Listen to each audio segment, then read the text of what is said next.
story is getting old. Modern man is rapidly exhausting the planet. Deserts are advancing, and water is becoming scarce. It all seems hopeless.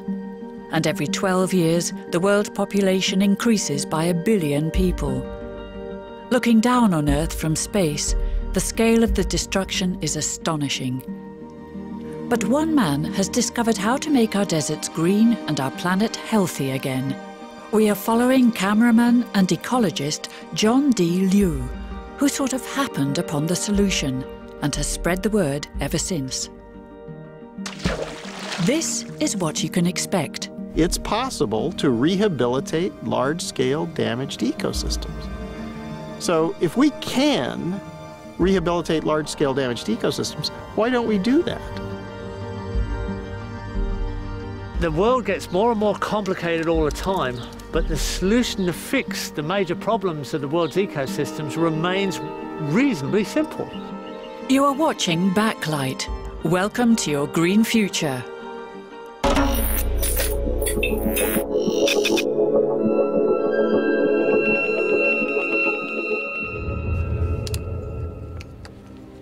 It all started in 1995 when John D. Liu, as an ordinary cameraman, got an assignment to film the lush plateau in China. He saw how the local people transformed an area almost the size of the Netherlands from a barren, exhausted desert into a large green oasis. He was baffled. From that moment on, greening deserts became his goal in life.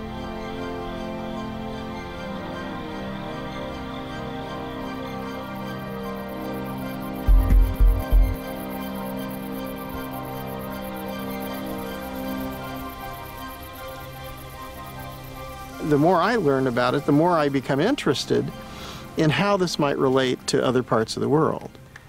And it looks like the history of the Chinese in the Loess Plateau is not simply about the Chinese. It's about what happens when human beings don't understand how ecosystems function. Liu used his camera to record the virtually superhuman efforts of the Chinese. He made a film about it, Hope in a Changing Climate, that he posted on the internet to distribute it worldwide. China's Loess Plateau is a region that stretches for 640,000 square kilometers across north-central China. Unspoilt valleys in neighboring Sichuan show us how it might once have looked. It's the sort of natural abundance that is necessary to support an emerging civilization. How could a landscape with such potential have been reduced to this?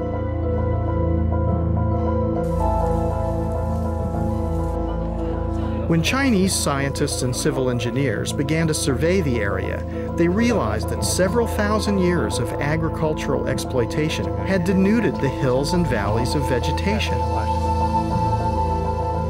The relentless grazing of domestic animals on the slopes meant that there was no chance for young trees and shrubs to grow.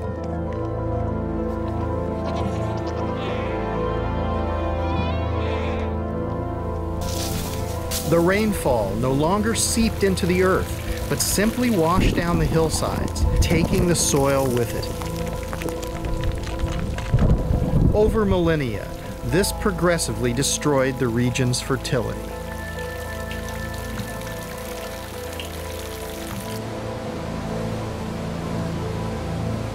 When this happens over an area as extensive as the plateau, millions of tons of silt are swept down into the Yellow River, which gets its name from the color of the fine, loess soil. The mounting quantities of silt clog up the river, impeding its flow, contributing to the floods that give the river another name, China's Sorrow.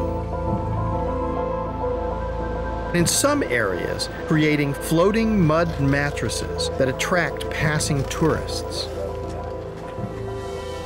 A local problem becomes a national problem. In the dry season, the light, unprotected soil is swept up in the winds, causing the dust storms that are blown over China's cities and beyond its borders.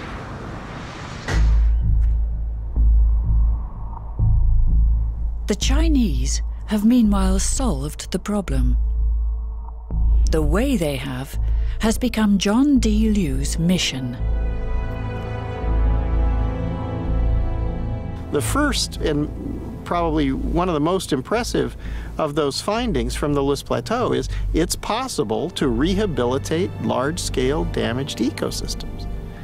So if we can rehabilitate large-scale damaged ecosystems, why don't we do that?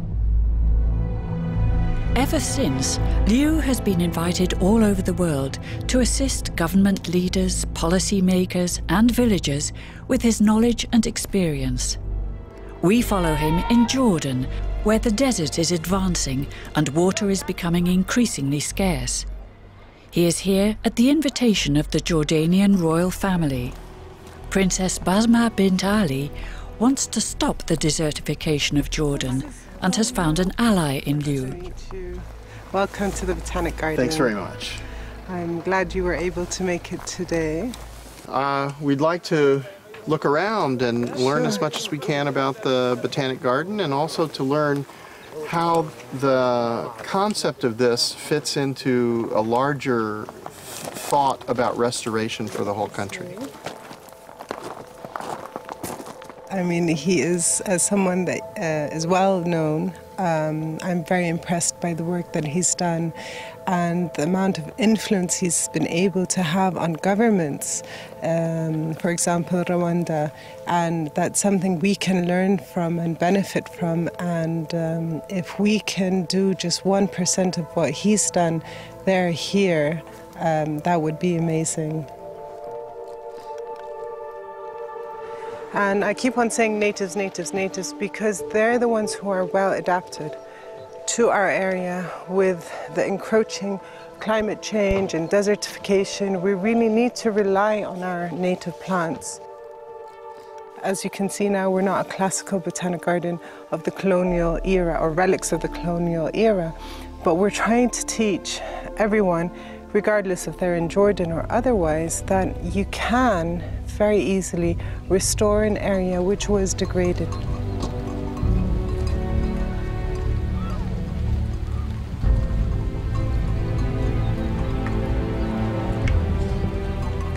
Well, this was the land of milk and honey. This was the promised land. These are the places where historically people have done agriculture and done animal husbandry for thousands of years, but the lands are exhausted. They allow hundreds and thousands of sheep and goats to walk across here, and any green thing that sticks up its head is food, and they're just walking around here getting everything. Well, you can't let them do that anymore. They'll have to stop. They've been doing that since thousands of years, and that's what's destroyed this area. So if that doesn't stop, you won't be able to fix this.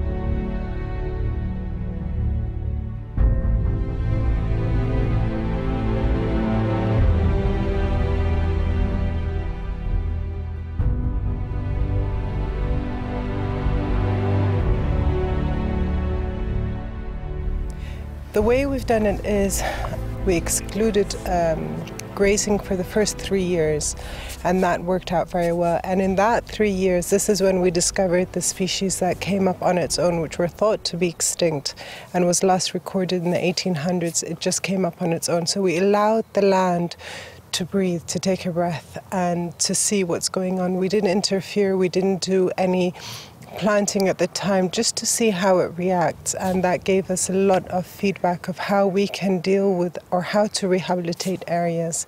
So it was very efficient for us. And as you can see here, it's very overgrazed, it's very barren. This is outside our borders, and then within here you can see the difference.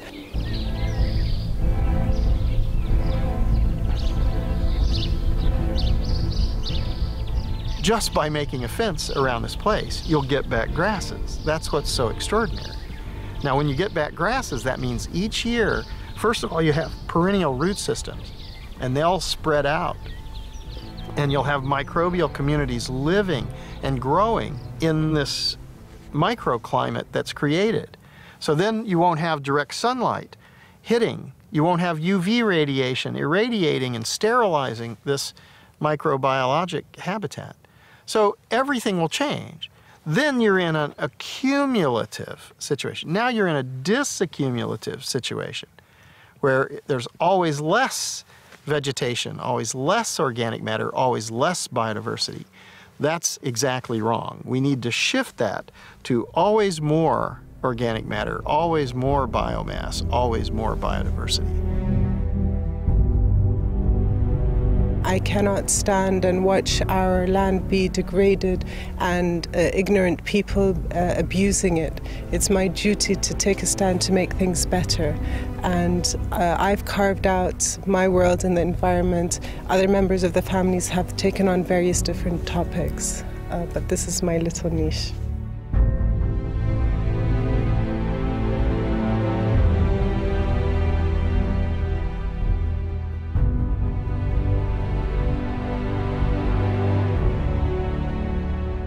So now it's been really a long time since I began, and so I'm far down the path. And I think if you go down this path and you start to look and you say, well, that's an interesting phenomenon, you can see the relationship between hydrology and vegetation and biological life. And you realize that, well, actually that's the basis of the air and the natural water system, and it's how the atmosphere and the hydrological cycle were created, and how they were constantly renewed. And then you come to places like this, which are massively degraded, and you realize that people aren't thinking about this ecological function. They're ignoring the science that we know about this, and they're believing that what's important is to produce something. But actually, that's not what's the most important thing right now. The most important thing for survival and sustainability for humanity is that places, not just individual places, but the entire planet, is functional. If we understand how the natural evolutionary processes work, and we emulate those, and we don't disturb those by our behaviors, we can live in the Garden of Eden. Another example from Liu's film, Hope in a Changing Climate, is Ethiopia, where he also took his camera to investigate. Ethiopia is the perfect example of how vulnerable man is to environmental catastrophe. The problems in this country are only intensified by wars and civil conflict. And now the man-induced climate change seems to increase the misery even further. As on the lush plateau, centuries of agriculture have destroyed nearly all natural vegetation. The dry gullies are marked by heavy floods. These gullies are evidence of the enormous power of runoff during the rainy season. Without vegetation cover on the hillsides, when the rains come, the water doesn't soak into the ground but flows away in a flood. Then it's not available for agriculture during the rest of the year. This leads to drought, and famously for Ethiopia, famine. But just as I've witnessed in China, there is hope that the situation here can be reversed. Yeah, that root could survive? No. In just 6 years, Professor Legessa Nagash and local villagers have transformed a severely eroded terrain by planting indigenous trees and plants. Almost miraculously, a clear flowing stream has emerged where once there was a muddy trickle. How is it that it's possible for you to get the stream to flow throughout the year? It is because of the vegetation cover, which has been regenerating on this mountain. This water is maintained in the landscape because as soon as rain falls on the canopy on this vegetation, that rain then infiltrated gradually into the ground, ending up with this steady flow of this river. Water is life. Without water, nobody can do anything. I'm amazed, as short as 5 years, 6 years, you get clean water like this, provided you work hard for restoring this degraded landscape. About 1,000 kilometers further north, in the village of Abraha Asbaha, another near-miraculous phenomenon is occurring. Farmers are finding water at the bottom of their wells, despite the poor rains this year. The famine of 1984 struck the people of this valley very hard. Many migrated, many died. Now the people are returning. The village chairman, Gabr Gade, remembers well how life used to be. ቅድሚ 10 ዓመት ይኮነ ቅድሚ 5 ዓመት ዝነበረና ጸገሚና ክነውቅዕ ቅድሚ 10 ዓመት ብጣዕሚ ዝስቅ ግዛዕ ነይሩ ግን ቅድሚ 5 ዓመት እኳ ይኽለና እዩ ብድርቅን ብፀሓይን ብንፋስን መሬት ተጓሕጉሑ ምስ ትሕፃ ምዃኑ ኣከባቢ ገደል ምዃኑ ተጓሕጉሑ ሓሸወማ ተመሊኡ ጠቕላላ ናብ ሰፈራ ንክኸይድ ሰፈራ ፕሮግራም የተመዝጊቡ ነይሩ ጠቕላላ ህዝቢ ወይ ናብ ሰፈራ ኸይዱ ወይ ድማ ሓደ ለውጥ የምፅእ ተባሂሉ With government support, they applied the same principles as the Chinese, setting land aside for natural vegetation to return. In the ravines, they built small dams, which are now fed by underground springs. And like Professor Leges's stream, rain that fell weeks ago now slowly seeps through the subsoil, replenishing the supply of water.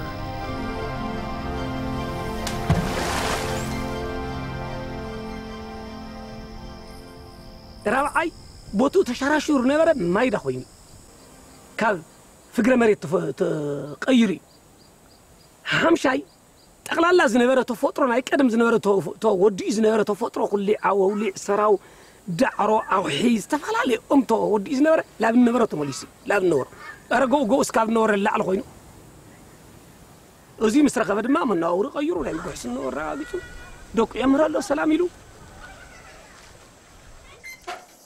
لمنا يحد قول له لمنا مالت هاي مالتي من قست يرد أنا يرد أنا يريد تسميت حد يقوى سرح يخلوه مخانه عندنا زنور على توفيهم زنور أراويتو أنتم مليسوا never أنت يترفع مالتي. The most important issue for Africa, and I consider this Africa's 21st burning issue, is restoration.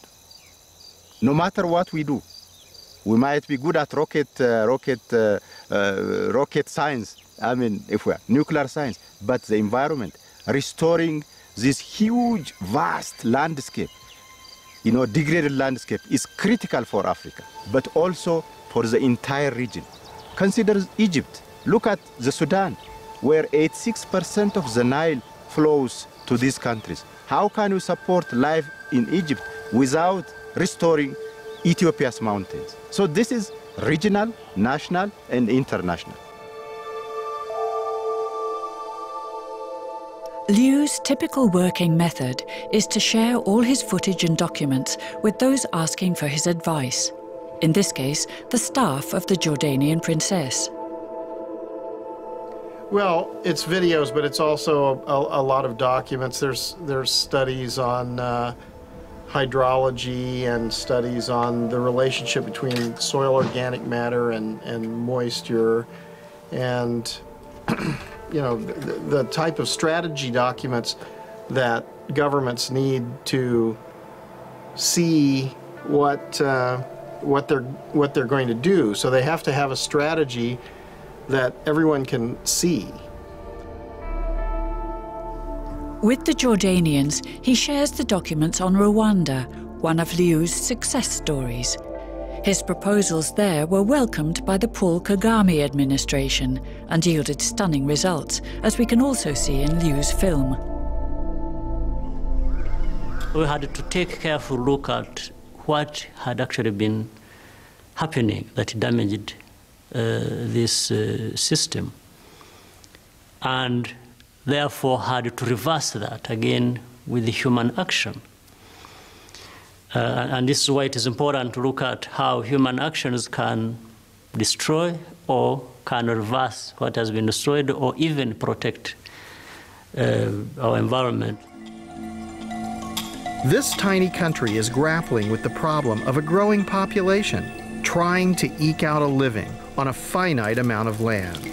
As in China and Ethiopia, over-farming on the hillsides caused serious erosion and a decline in fertility, forcing poor farmers to move into protected areas, such as the Rugazi wetlands, a wildlife site of international importance.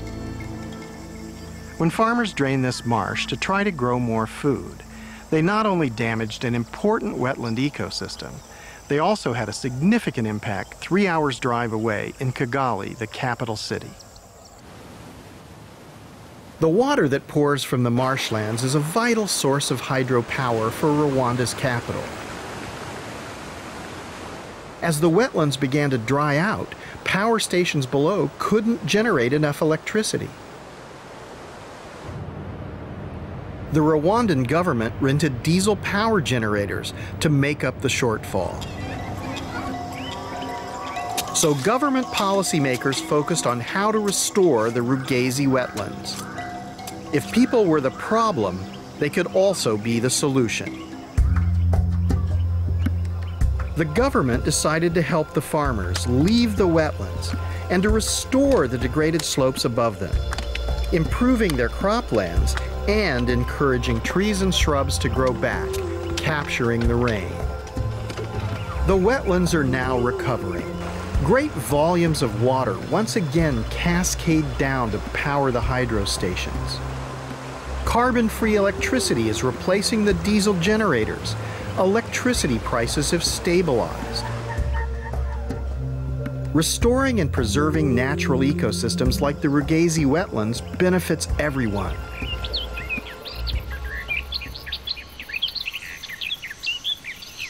So we think we want a lot of manufactured goods and more and more and more, and this is a wasteful and not a very effective and certainly not a sustainable way of life. And especially with 7 billion people and adding 1 billion people every 12 years, it's not possible to do that. So we need another model. And here's a model which can restore the function. It's been proven to be able to restore hydrological function, to restore fertility. So we have vast areas of degraded lands. There's plenty of room for opportunity. And this could employ millions and millions of people. And their work wouldn't just be about themselves. Their work would be about ensuring that future generations can survive.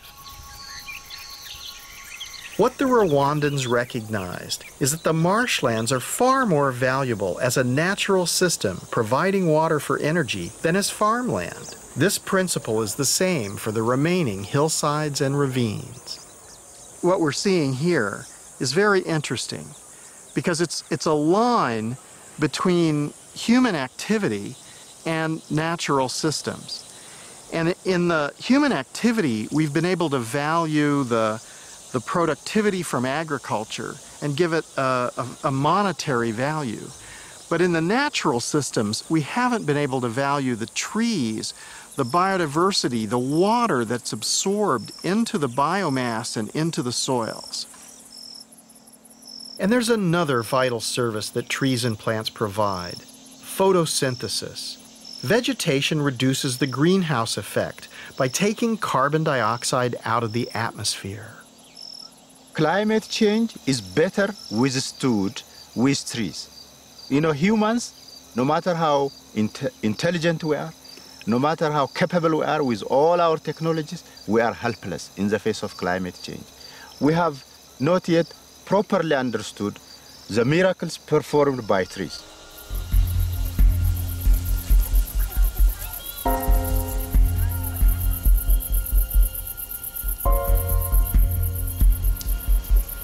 Based on what I've seen in different parts of the world, it seems to me that whatever rainfall comes down needs to be infiltrated and retained into the system.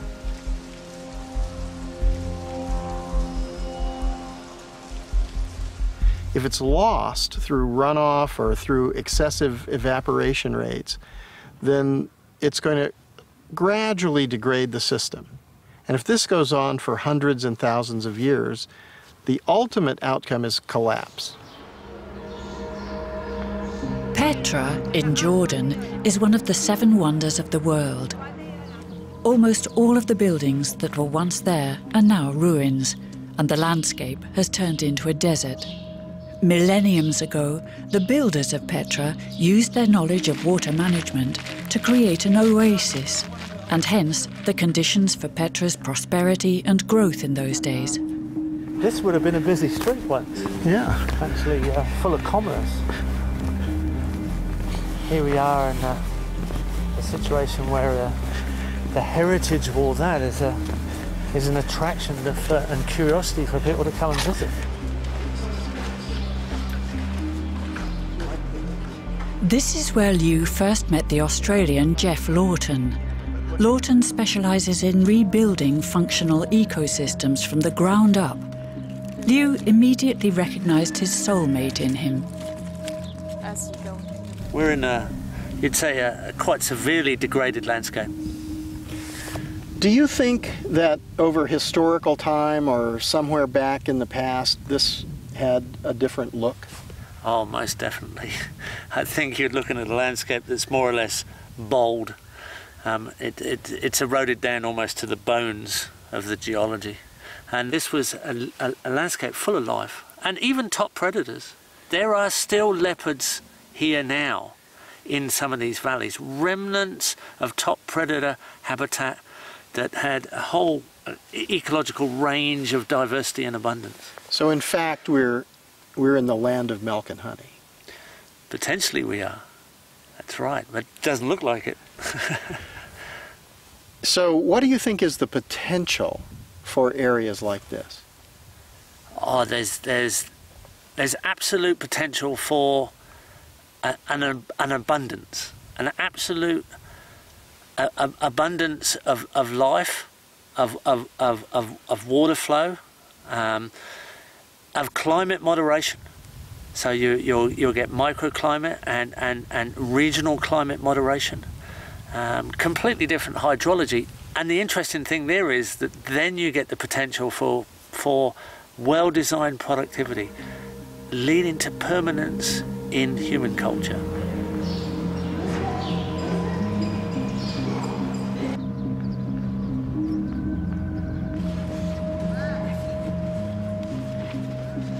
When you have these types of degraded states, people are in a cycle of poverty and ecologic destruction.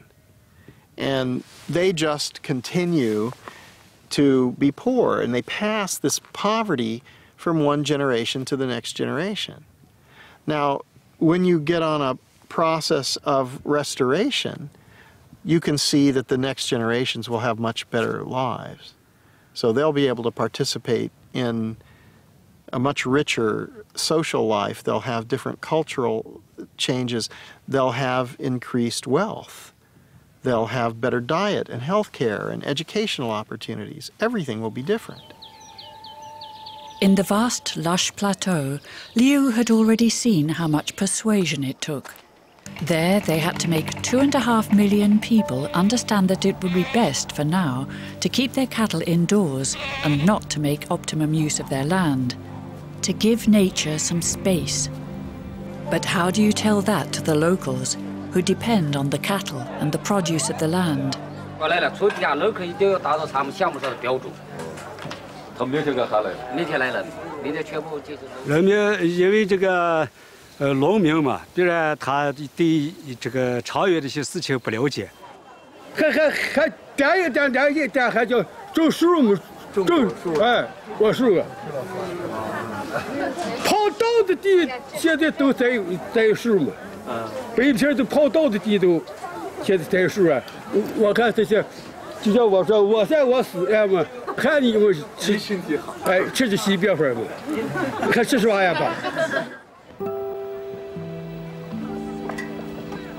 eventually convinced the local people was the assurance that they would have tenure of their land.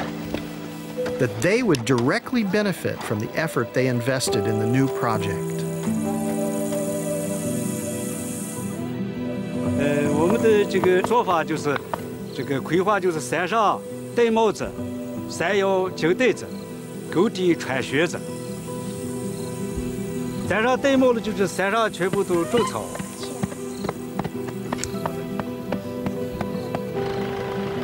这个摇铃子的就是推老天。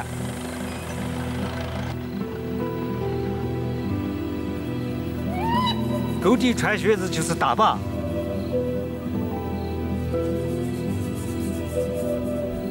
拦住土壤废物起来，能够恢复起来，这个经济能够发展，人民能够生活。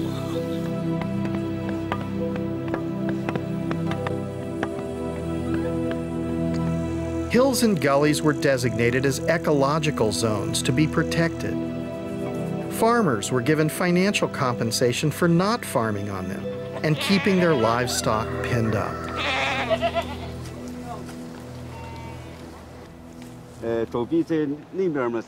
When I first filmed Mr. Ta Fu-Yuan and his colleagues back in 1995, I had no idea this initiative could achieve such dramatic results.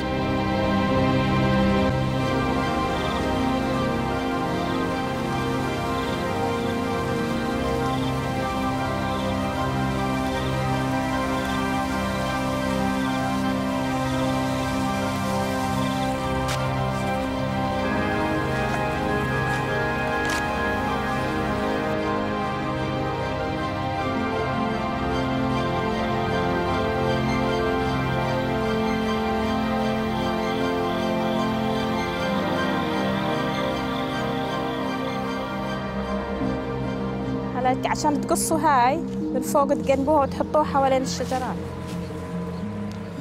In the middle of the Jordanian desert, Jeff Lawton has created an educational vegetable garden to show the local people how to grow vegetables in the desert.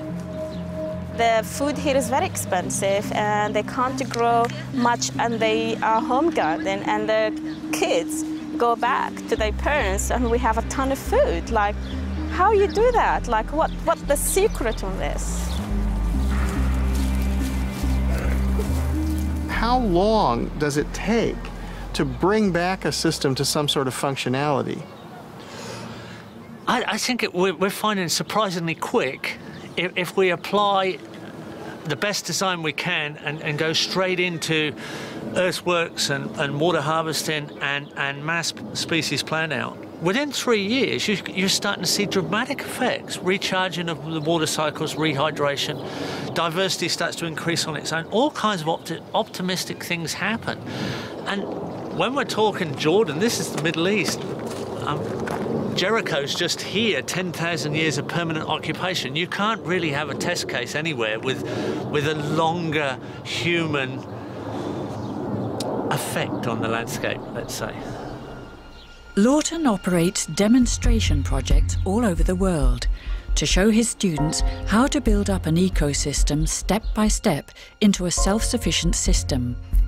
Here in Jordan, he has also set up a demonstration project. Within 3 years, the garden will work as a fully self-sufficient ecosystem. Irrigation will no longer be needed. The land even supplies water, and the people can eat from the land all year round. But lots and lots of different herbs in the understory. And here's a carob, which is a chocolate type substitute. So there's this mass of diversity all interacting together so that we end up with a productive ecosystem assembly. The system used by Lawton, which was conceived in Australia, is called Permaculture. The goal is to design a working and fully self-sufficient ecosystem where man and nature share the centre stage. The low-maintenance system produces fruit and vegetables without any use of artificial fertiliser. This technology is now used by millions of people worldwide. So in 2.5 years, you've gotten this kind of vegetative cover now. What kind of thing are you imagining for 5 years and 10 years? What's? Within 5 years, we'll be starting to close canopy. So a lot of trees will be touching each other. We'll be producing all our own mulch. We won't have to bring any organic matter in from outside. Everything will be produced here. So it'll start to close as a system. It'll cycle its own nutrients within the 5-year cycle there, and then it will just go on from there with more and more organic matter, more and more biomass, and more diversity as it goes. So in 3 years, you can get something which would feed a family and begin to move toward a functional system. Definitely. We've already had a date harvest. Our olives are flowering very well now, and the vegetable garden's producing quite well already.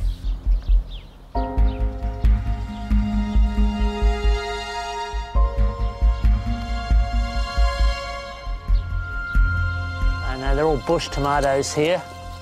There's a decent tomato there. And the compost doesn't actually feed the plants, it feeds the soils. It feeds the soil organisms. So the largest diversity of organisms in the known universe, the soil organisms. So there's 50 million genus of bacteria and 50 million genus of fungi. And you're feeding the organisms, and their exudates and their interactions are feeding the plants.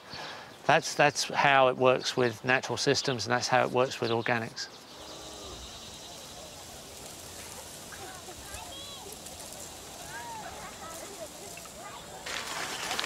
A measure of what restoring nature can do has been shown here on China's Lus Plateau, where farmers have continued to prosper despite the worst drought in decades. Since the beginning of the project, the soil that nurtures their crops has been accumulating organic material from plants and animals. This holds the moisture and contains carbon. What's interesting about this is all these root materials, all this other stuff, this is organic material. And this organic material is mixing together with the loess, the geologic soils here, and it's making a living soil. This is where the moisture resides. Yesterday it rained and there's still moisture in the soil.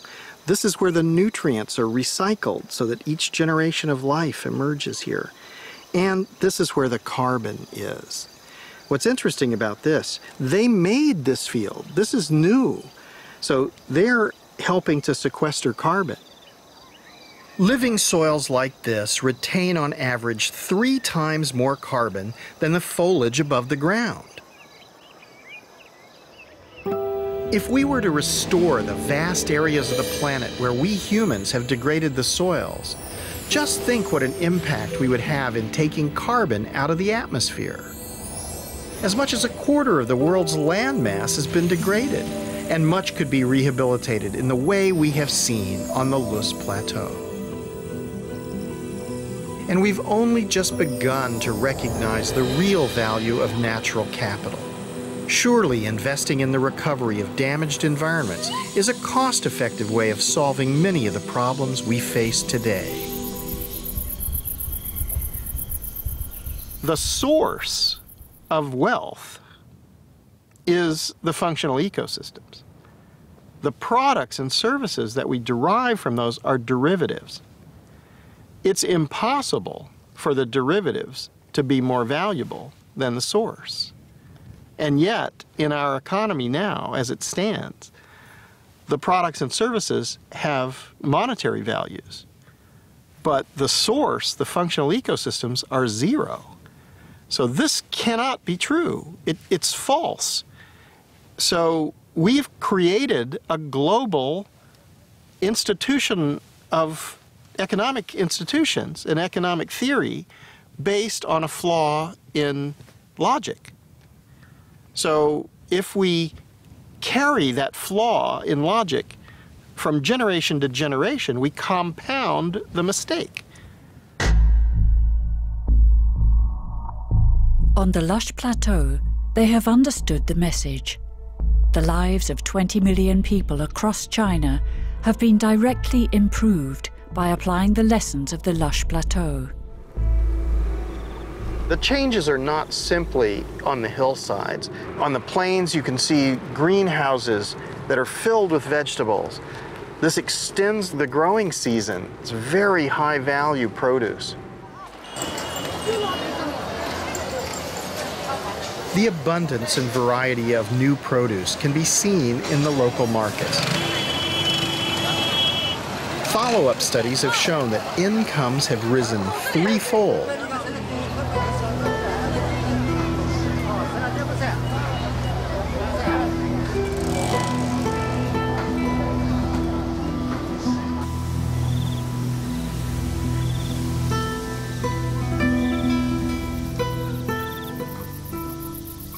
Wealth is being happy, living in nature, listening to the birds, breathing clean air, not having chemical pollution throughout everything, not having these horrible problems. So, you know, we need to redefine and revalue our belief systems. We need to understand that money is a belief system. There's nothing wrong with money, it turns out. The problem is that what is money based on? If money is based on functional ecosystems, then the future will be beautiful. If money continues to be based on production and consumption of goods and services, we'll turn everything into a desert. What is the future for our children and our children's children and generations to come in the future?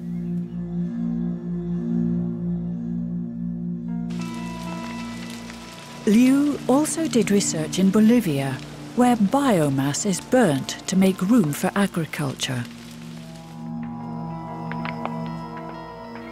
Here in the foothills of the Andes, slash and burn agriculture is taking place today. The people who are doing this think that they are getting some short-term economic gain, but what's the loss to biodiversity, biomass, soil fertility, and hydrological function? Biomass in a functional ecosystem has economic value. Why destroy it when you can also use it to restore landscapes elsewhere? The idea is that there are different biomes on the Earth. And some of them, I mean, there are many, obviously, but two that I've noticed also both have problems. There are areas which are brittle and fragile and arid or hyper-arid, like here. And then there are areas which are able to create huge amounts of biomass, like in the tropics. So what about linking these two areas together? What about generating huge amounts of organic material there and moving it here, or at least a percentage of it? You don't want to deplete the fertility there, but a small amount of that could come. If that came here, you'd create an industry there, instead of them using slash and burn agriculture to grow crops which they can't even feed themselves and destroy what is the most valuable thing about their system. They would have money and a job, and then here you'd have another industry to do restoration. So this would create two huge industries, employ untold numbers of people, and put us on a pathway towards sustainability that's constantly sequestering carbon, infiltrating more and more rainfall, giving us food security in places that are now experiencing famine. It's extraordinary.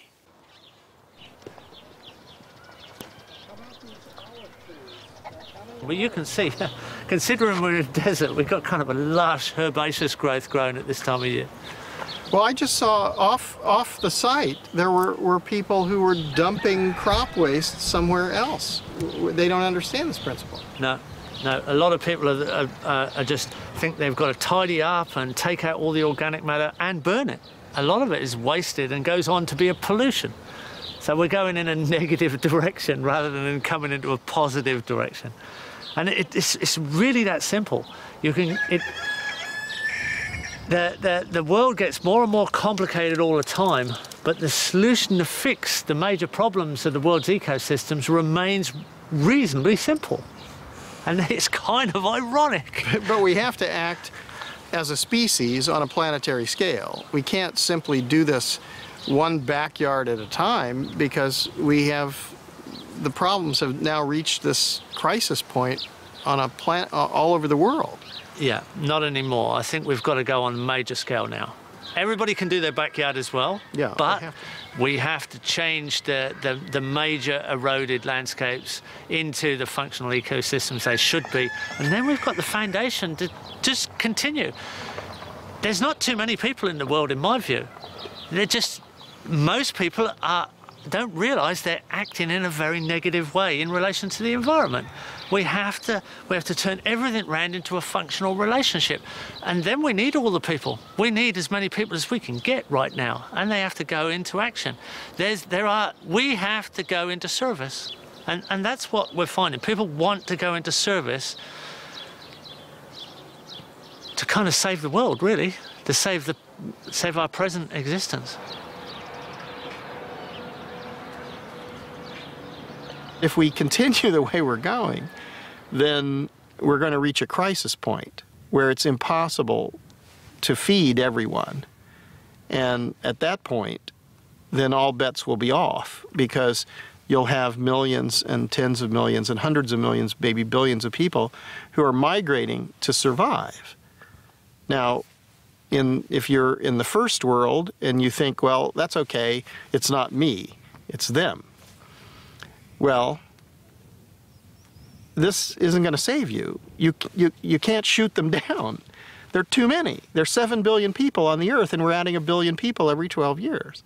It's not going to be possible to suppress humanity when they can't survive. They won't go gently into that good night.